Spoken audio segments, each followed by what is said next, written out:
भारतवर्ष की इसी धरती पर चाणक्य ने घोषणा की थी कि जो राष्ट्र शास्त्र पढ़ना छोड़ देता है वो समाप्त हो जाता है। क्यों कहा था ऐसा चाणक्य ने? क्यों जरूरी है कागजों में छुपे अतीत को जानना?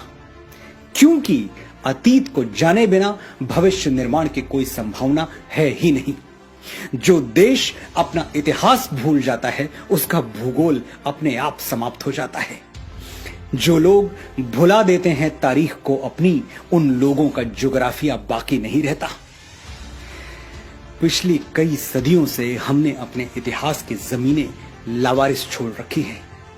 हम न उन जमीनों की ओर देखते हैं, न वहां जाते हैं, न परवाह करते हैं कि हमारे बाप दादा की जमीनों में कौन सी फसल बोई जा रही है और वो फसल कौन बो रहा है, किस नीयत से बो रहा है या फिर किस बदनीयती से बो रहा है। कहीं ऐसा तो नहीं कि हमारी उपेक्षा कुछ शैतानी ताकतों के लिए मुंहमांगी मुराद बन गई और उन्होंने गौतम और नानक के इस जमीन में कलंक के बीज बो दिए। बिल्कुल यही हुआ है। तभी तो हम इस हद तक ब्रेन वॉश्ड हो गए कि अचानक हमारी प्री प्राइमरी टेक्स्ट बुक में गा से गणेश हटा के गा से गधा लिख दिया गया और हमारे माथे पर बल तक नहीं पड़ा। हमारे घर तक आने वाली सड़कों के नाम भी किसी अकबर, हुमायूं, जहांगीर जैसे ग्लोरीफाइड डकैत के नाम पर रख दिए गए और हम रिबन काटते हुए मौका परस्त नेताओं को देखकर तालियां बजाते रहे। अचानक नैरेटिव बदल दिया गया। आदर्श राज्य कैसा होता है? जैसा अकबर का था। अच्छा, तो राम राज्य क्या था? वो आदर्श नहीं था। और अकबर के राज में हजारों किसानों को जजिया न देने के लिए फांसी पर टांग दिया गया था। ये आदर्श राज्य में होता है? ये तो हमें ढोल बजा के बताया गया कि अकबर ने जजिया माफ कर दिया था, लेकिन माफी से पहले जजिया का खूनी इतिहास हमें कभी नहीं पढ़ाया गया। और उसी अकबर ने वापस गैर मुसलमानों पर जजिया लाद दिया था, यह भी नहीं पढ़ाया गया। चित्तौड़गढ़ में 30,000 सिविलियंस को जिहाद के नाम पर काट डालने वाला आदर्श राजा था।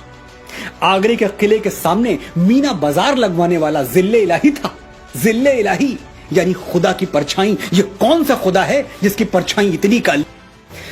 हमें चीख चीख कर बताया गया कि मुगल अंग्रेजों की तरह लुटेरे नहीं थे। वो हिंदुस्तान की दौलत लेके कहीं 7 समंदर पार दूसरे मुल्क में नहीं गए, यहीं रह गए।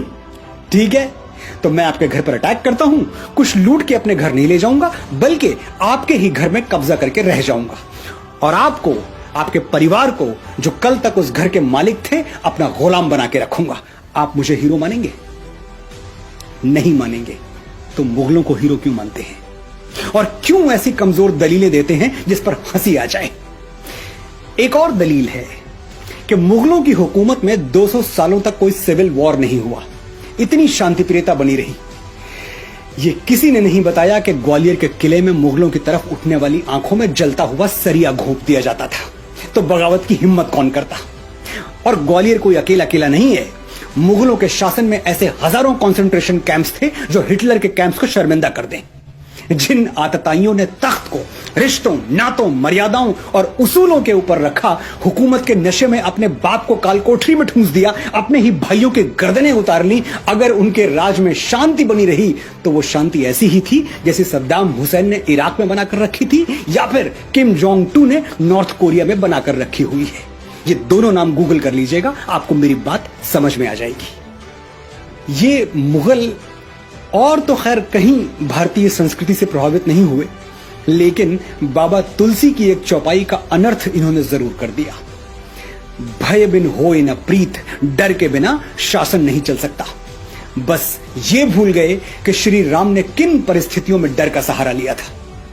जब समुद्र हजारों विनतियों के बावजूद उन्हें लंका जाने के लिए, अपनी प्राण प्रिया सीता को रावण के चंगुल से छुड़ाने के लिए रास्ता नहीं दे रहा था, तब राम विवश हो गए थे बल प्रयोग के लिए। विनय न मानत जलधि जड़, गए 3 दिन बीती, बोले राम सकोप तब, भय बिनु होए न प्रीति। राम ने साम्राज्य विस्तार के लिए कभी भय का सहारा नहीं लिया। राम राज्य में रहने वालों के लिए राम की घोषणा क्या थी जानते हैं? राम राज्यवासी त्वम प्रोचरस्व ते सिरम, न्यायार्थम युद्धस्व सर्वेषु समम कर परिपालय दुर्बलम विधि धर्मम वरम प्रोचरस्व ते स्थिरम राम राज्यवासी त्वम। You live in Ram's kingdom. Hold your head high. Fight for justice. Treat all as equal. Protect the weak. Know that dharma is above all. Sir उठा के जियो, निर्भय होके जियो, ये राम राज्य है। ऐसे राज्य की तुलना अकबरी कुशासन से हंसी आती है।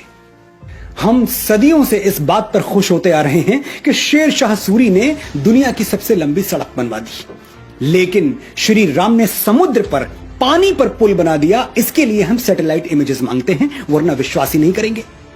महाराणा प्रताप ने हल्दी घाटी का युद्ध हारा नहीं, ये सिद्ध करने में उस महान मेवाड़ी वीर की आत्मा को 450 साल लग गए। उस दिन हल्दी घाटी में वो राजपूत कुलद्रोही मान सिंह तो महाराणा को नहीं हरा पाया, लेकिन हमारे अविश्वास ने हरा दिया।